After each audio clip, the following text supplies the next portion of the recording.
네, 안녕하세요. 저는 HP의 HPC AI 쪽 담당하고 있는 컨설턴트 엄연필입니다.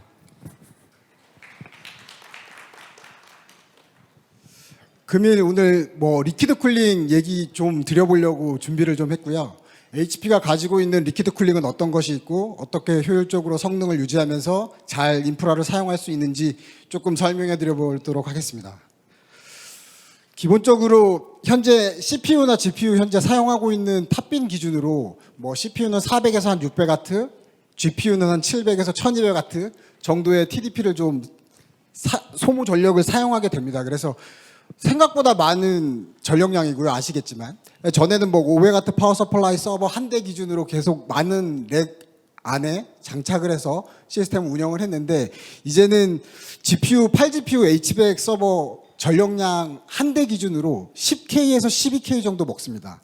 그 역산을 해보면 32A짜리 PDU 하나 가지고 서버 한 대를 사용할 수 있거든요. 이제 그런 계산이 나옵니다. 그래서 그런 집적도가 높은 상황을 만들 수가 없는 환경이 도래를 했습니다. 그런 이유 때문에 저희가 그런 집적도를 조금 더 높이고 에너지를 조금 더 효율적으로 사용하고, 그 다음에 어떻게 하면 더 재활용이나 이런 부분을 할 수 있을까, 이런 부분을 조금 더 고민을 하고 있는 그런 벤더 중에 하나라고 말씀드릴 수 있고요. 여러 기관이나 은행권이나 금융권이나 공공이나 이런 쪽에서도 에너지 효율에 대한 그런 측면에서도 되게 많은 부분을 조금 모색해보고 고민해보고 이런 상황이라고 또 말씀드릴 수 있겠습니다. 단위 면적장 보시면 이제 인버스 서머 레지스턴스라는 그런 측면에서 보면 열 저항이라는 계수값입니다.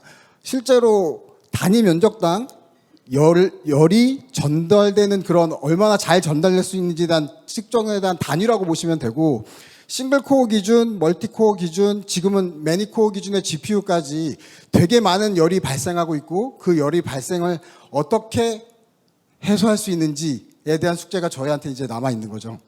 그래서 기본적인 트렌드 자체는 지금 현재까지 나와 있는 CPU 기준으로만 말씀드렸지만, 여기 1200W 기준 B100, B200 이런 GPU 기준으로 따지면 여기에 2배 이상 올라갈 수 있는 그런 발열에 대한 요구 조건이 좀 생겨나게 됩니다. 지금까지의 CPU나 GPU에 대한 트렌드, 전력 소비에 대한 트렌드를 조금 그래프화해 본 거고요. 현재 기준으로 MRDF도 아직 출시 전이고 튜린도 출시 전이긴 하지만 기본적으로 500W에서 600W 정도를 TDP로 사용하게 됩니다. 그리고 GPU 역시 B100, 아까 말씀드린 B200, 그다음 MI300X, AMD 이런 GPU에 대한 소모 전력도 1000W, 1200W 이 정도 개당 전력량을 사용해야 됩니다. 이는 말씀드린 대로 시스템에 장착해야 되고, 단순히 그런 CPU나 GPU 두 컴포넌트만을 가지고도 엄청난 전력을 사용하게 되고 엄청난 발열량이 발생하게 됩니다. 그런 측면에서 전체적인 시스템 측면에서 보시더라도 단순히 렉서버 기준에서 지금은 5년 전, 6년 전, 7년 전에 800W, 500W 사용했던 그런 시절이 불과 5, 6년 만에 2배, 3배를 지금 넘어가고 있는 그런 추이를 보여드리고 있습니다. 이제는 CPU나 GPU가 더 이상의 에어쿨링으로는 쿨링이 불가능할 지경에 그런 환경이 놓여져 있습니다. 더욱이나 한국은 IDC 보시면 알겠지만 너무 제한적인 공간에 너무 많은 시스템을 사용하고자 하는 노력들을 되게 많이 하고 있습니다.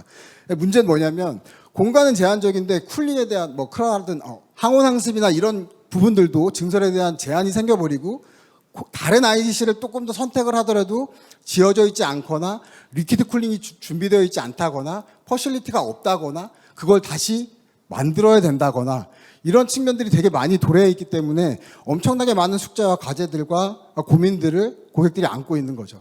그래서 현재는 이미 HP는 40년 전부터 이머전 쿨링부터 리퀴드 쿨링을 해왔습니다. 그만큼의 경험이 되게 많은 회사고, 현재에 대한 솔루션이 가장 최적화되고 가장 잘 사용하고 있고 가장 대표적인 솔루션들만 좀 추렸다고 말씀드릴 수 있고, 그래서 현재 도래하고 있는 에어쿨링에 대한 극복을 어떻게 리퀴드로 전환할 수 있는지 조금 뒤에 설명을 좀 드려보도록 하겠습니다.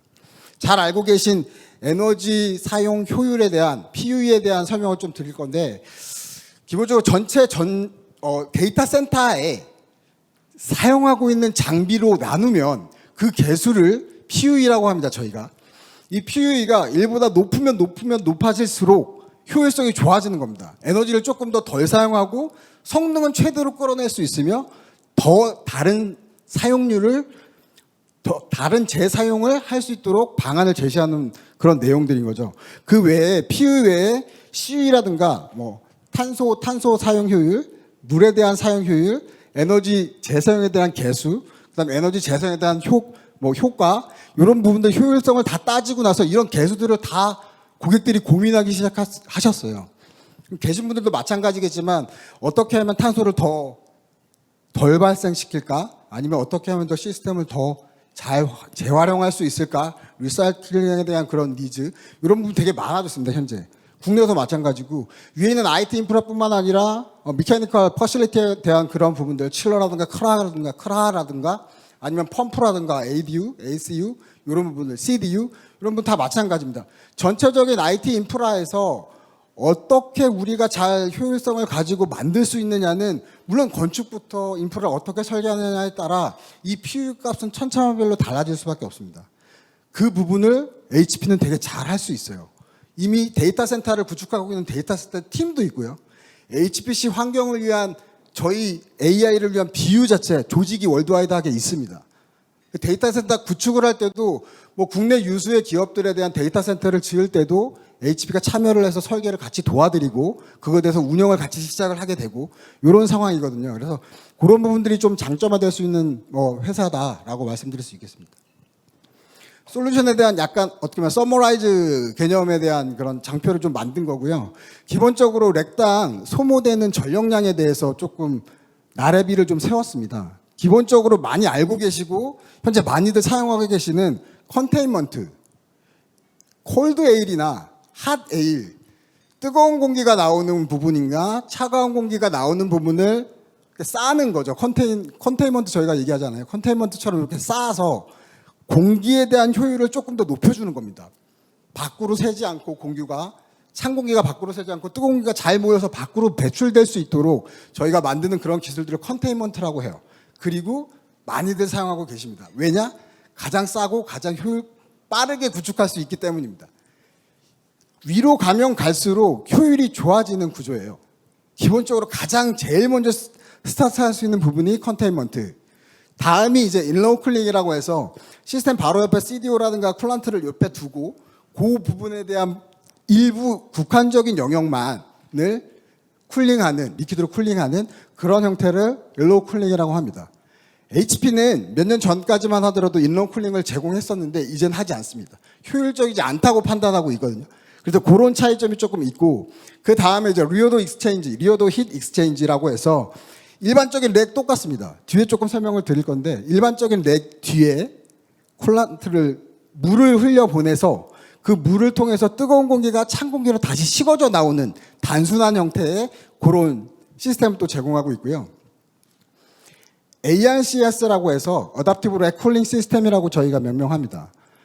기본적으로 컨테인먼트랑 약간 어떻게 보면 비슷하게 구조가 되어 있어요. 다만 폐쇄적입니다. 외부의 공기가 전혀 들어갈 수 없는 폐쇄적인 공간을 만들어내요. 그리고 기본적으로 사용하고 계신 일반적인 렉을 그대로 갖다 놓고 중간에 CDU를 넣어서 큰 블로우를 가지고 찬 공기를 발생시키고 뜨거운 공기를 이 CDU가 다시 흡입해서 전체적인 그 폐쇄망 안에서 가장 효율적으로 시스템을 운영할 수 있도록 도와주는 시스템이 ARCS라는 솔루션이고 그 위쪽에 이제 올라가는 부분은 이제 시스템적인 측면에서 클로즈드 룹이라는 그런 아키텍트를 저희가 시스템에 서버에 이렇게 활용을 해놨습니다. 구조화 시켜놨어요. 그래서 외부의 퍼실리티나 물에 대한 그런 시설이 없이도 저희가 기본적으로 시스템 안에서 쿨란트를 가지고 쿨링할 수 있는 그런 형태의 시스템을 제공드리고 있거든요. 뒤에 조금 설명을 좀 드릴 거고요.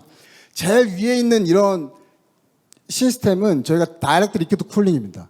전혀 팬이 없는, 팬이 0인 물로만을, 쿨란트만을 이용해서 시스템을 시키는 서버, 네트워크, 스토리지 다 마찬가지입니다. 모든 컴포넌트 자체를 물로 시키는, 그러니까 물이라고 해서 뭐 오해하실 수도 있는데 어쨌든 시스템 안으로 도는 건 물이 아닙니다. 쿨란트라고 하거든요, 저희가. 뭐 흔히 말해서 냉각수 정도라고 이제 좀 말씀드릴 수 있을 것 같고요.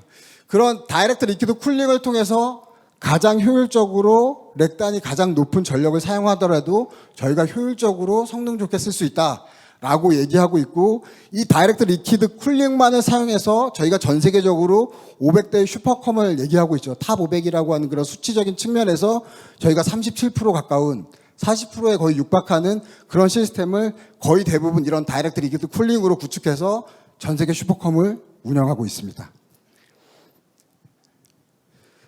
기본적으로 이제 초반에 말씀드린 리퀴드를 사용해서 공기를 지키는 형태의 솔루션이 두 가지가 있고요. 리오도 히트 익스체인지, 그다음에 ARCS, 그다음에 하이브리드 쿨링이라고 있습니다. 뒤에 설명을 잠깐씩 드릴 건데, 어쨌든 얘는 쿨란트와 에어를 혼합해서 같이 쓰는 형태입니다. 조금 더 비용 효율적이라고 할 수 있죠. 다이렉트 리퀴드 쿨링보다는. 그 비용이라는 부분은 아시겠지만 IDC 자체가 퍼실리티를 갖고 있어야 됩니다. 그걸 지금 지으시고 계시는 고객들도 많이 계시죠. 그래서 이제 그런 시설이 없더라도 어쨌든 리어도 익스체인지나 ARCS는 사용하실 수 있고, 하이브리드 쿨링 같은 경우는 다이렉트 리퀴드 쿨링이기 때문에 쓰실 수가, 리퀴드 쿨링과 에어 쿨링을 같이 쓰셔야 되는 상황인 거고, 오른쪽에 있는 크라이 EX나 크라이 EX 2500 이런 시스템들은 다이렉트 리퀴드 쿨링이기 때문에 100% 퍼실리티가 제공이 돼야 됩니다. 그래서 향후 가면 갈수록 순차적으로 이렇게 제공을 할 수가 있는 상황이고요. 리오도 익스체인지에 대한 디테일한 그림입니다. 보시면 아까 왼쪽 제일 아래 부분에 있는 이런 그림을 보시면 좀 이해가 좀 쉬우시는데, 뒤쪽에 렉 뒤에다가 문을 하나 다는 거예요. 아까 설명드렸듯이 시스템에서 나오는 뜨거운 공기를 다시 전산실 온도와 동일한 형태의 온도로 바꿔주는 겁니다. 그러면 전체적인 인프라 측면에서 항온항습에 대한 그런 비용은 똑같이 유지가 되는 거죠. 이런 측면에서 효율성을 가져가는 거고, 오른쪽 위쪽에 있는 부분이나 아래쪽에 있는 이 그림은 실제 고객이 현재 사용하고 계세요. 한국에. 뭐 말씀드릴 수는 없겠지만 오른쪽 위에 있는 고객은 100개 이상의 리오도 익스체인지를 이미 사용하고 계십니다. 순행으로. 그런 고객들을 이미 가지고 있고, 한국에서 물론 사용하고 계시고, 그거에 대한 전문적인 지식을 가진 사람들, 엔지니어링들이 다 보유되어 있는 회사이기 때문에 이런 부분 조금 더 유연하게 제공을 할 수 있다라고 말씀드릴 수 있고요.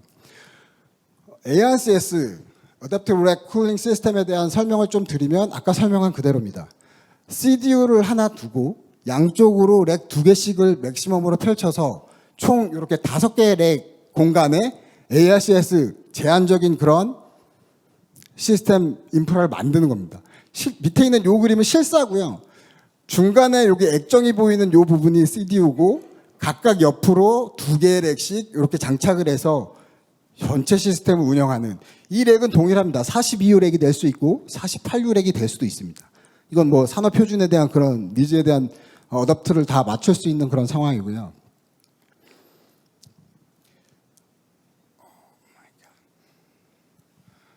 (5년) 동안에 이런 하이브리드 형태 에어 쿨링과 리퀴드 쿨링을 혼재했을 때에 대한 상황을 비교 분석해 봤더니, 내부적인 자료입니다. 대외적인 자료는 아닙니다. 어쨌든 내부적으로 5년 동안 사용하는 이런 XD2000이라는 장비입니다. 투유 서버 샤시 안에 총 4대 서버, 2CPU 서버 4대를 장착할 수 있는 그런 시스템을 여러 대 구성하고, 그 안에 5년 동안에 대한 사용률을 비교해 봤더니 86% 정도의 효율성을 좀 가져갈 수 있겠더라.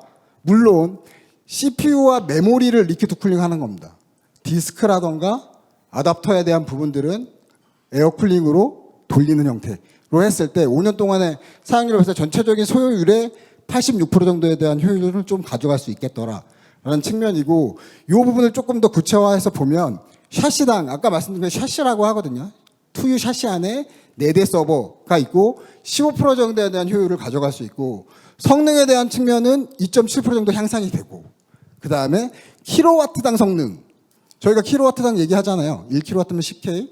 킬로와트당 성능은 20% 정도에 대한 효율을 가져가더라 라고 분석이 되는 겁니다. 그런 상황으로 저희가 리퀴드 쿨링을 조금 더 효율적으로 쓸 수 있게 말씀드릴 수 있고, 이 부분은 다이렉트 리퀴드 쿨링입니다.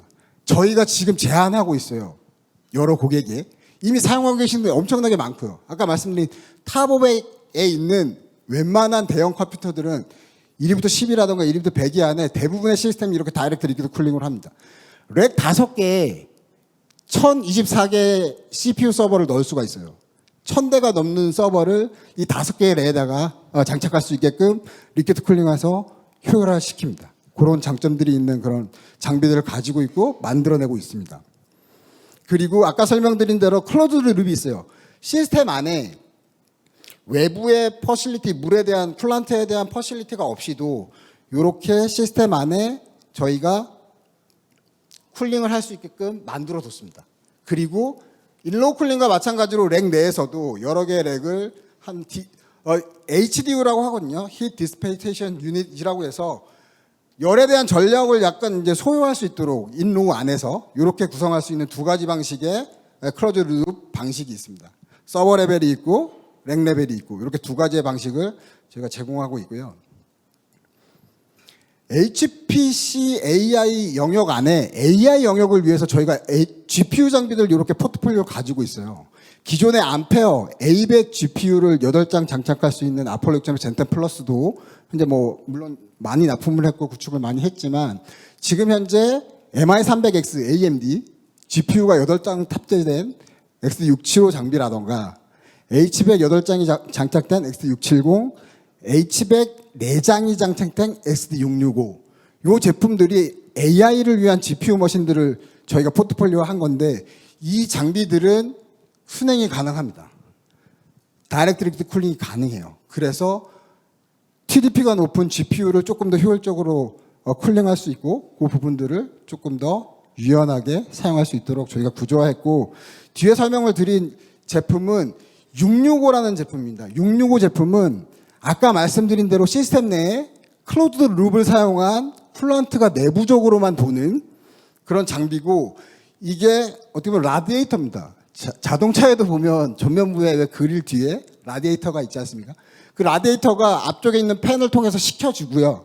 쿨런트가 내부적으로 도는데 GPU 4개 그리고 CPU 2개를 쿨런트가 돌면서 TDP가 가장 높은 컴포넌트를 식혀내는 겁니다. 그럼 나머지는 효율이 좋아지겠죠. 요거만을 시키더라도 나머지에 대한 그런 부분들은 발열이 적기 때문에 아까 보시겠지만 XD2000도 86%에 대한 효율을 가져갈 수 있기 때문에 동일한 양상이라고 보실 수 있었습니다. 거의 비슷한 양상으로 구성을 할 수가 있다라고 말씀드릴 수 있고 이 라디에이터 안에 있는 쿨란트를 돌리려면 보일러 같은 역할을 해줘야 되는 부분들이 있거든요. 자동으로 돌진 않아요. 그래서 저희가 이런 로터 펌프, 히싱크라고 얘기하잖아요. 저희가 CPU나 GPU 위에 히싱크를 대야 될 수밖에 없는데 공랭할 때 그 공랭 히싱크 대신 이런 리얼 모터가 달린 플라이트를 달아서 여기서 모터를 돌려서 쿨런트를 돌아가게 한 형태로 저희가 제공을 합니다. 그리고 8GPU H100 장비고요. 실제로 리퀴드 쿨링에 대한 사진을 이렇게 캡처링 해왔고 실제 고객이 이렇게 구성을 할 겁니다. 인렉 안에 하나의 렉 안에 7개의 서버를 장착할 겁니다. 그것도 순행으로. 말씀드린 대로 한 대당 10K라고 보더라도 70K가 넘지 않습니까? 이 시스템을 현재 구축할 예정입니다. 올해 내에. 그런 상황이고 실제로 이런 H100 4GPU든 8GPU든 저희 HP는 리퀴드 쿨링을 할 수 있다라는 게 가장 큰 포인트라고 말씀드릴 수 있겠습니다. 마지막 제품입니다. 너무 오래 기다리셨고요. 리퀴드 쿨링과 다이렉트 쿨링 그래 좋은 건 알겠어. 얼마나 좋은데 라는 측면의 장표를 좀 준비해 본 거고요. 실제로 다이렉트 리퀴드 쿨링 순행을 했을 때와 공랭을 했을 때 비용에 대한 얘기를 좀 해보는 거거든요. 1년의 서버당 사용하는 전력과 만대 기준으로 사용했을 때 전력과 얼마만큼에 대한 산소 발생, 이산화탄소 발생을 하고 있는지에 대한 비교를 한 거고 거의 두 부분 다 5분의 1 정도의 효율을 보일 수가 있어요. 20% 정도. 20%에 대한 사용률만을 가지고도 동일한 성능과 효율을, 발열에 대한 효율을 가져갈 수 있다라고 설명드릴 수 있겠습니다. 네. HP는 많은 포트폴리오를 가지고 있고 40년 이상에 대한 리퀴드 쿨링을 제공하는 벤더고 앞으로도 많은 슈퍼컴을 구성을 할 거고 다른 벤더들이 가질 수 없는 그런 조직들과 엔지니어링이 잘 발달되어 있고 노하우가 많기 때문에 만약에 필요한 부분이 있으시면 HP를 기억해 주시면 감사하겠습니다. 네, 감사합니다.